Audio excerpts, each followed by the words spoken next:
காடு வளர்ப்பு மற்றும் பசுமை வளாக திட்டத்தினை சென்னை ஸ்ரீ கன்னிகா பரமேஸ்வரி பெண்கள் கல்லூரி மாணவிகள் பார்வையிட்டனர். தாகூர் அரசு கலைக் கல்லூரியானது 1960ஆம் ஆண்டு ஆரம்பிக்கப்பட்டு இன்றளவும் பல்லாயிரக்கணக்கான மாணவர்களை உருவாக்கி உலகெங்கும் அவர்கள் பணியில் தொடர்கின்றனர். இங்கே மாணவர்கள் இயற்கை சார்ந்த திறந்தவெளி வகுப்பறையில் பாடம் கற்பதற்கு தேவையான அனைத்து சூழல்களும் ஒருங்கே அமைந்துள்ளது.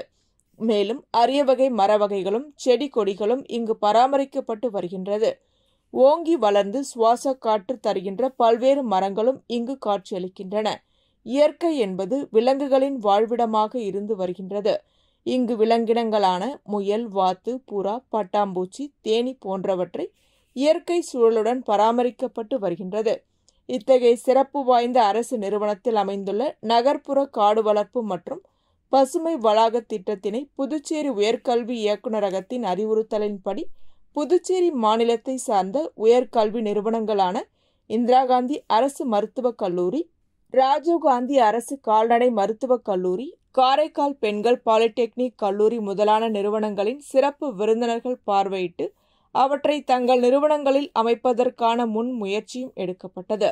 இத்தகைய சிறப்பு வாய்ந்த நகர்ப்புற காடு வளர்ப்பு மற்றும் பசுமை வளாக திட்டத்தினை கல்லூரி முதல்வர் டாக்டர் சசிகாந்த் தாஸ், சென்னை ஸ்ரீ கன்னிகா பரமேஸ்வரி பெண்கள் கல்லூரி துணை முதல்வர் டாக்டர் வனிதா மற்றும் பேராசிரியர் மது தலைமையில் வந்திருந்த பேராசிரியர்கள் மற்றும் மாணவர்களுக்கு விரிவாக எடுத்து கூறினார். தொடர்ந்து வருகை புரிந்த மாணவிகளுக்கு கல்லூரியின் மியூசிக் கிளப் மாணவர்கள் இசையின் வாயிலாக வரவேற்பு வழங்கினர். திருக்காஞ்சி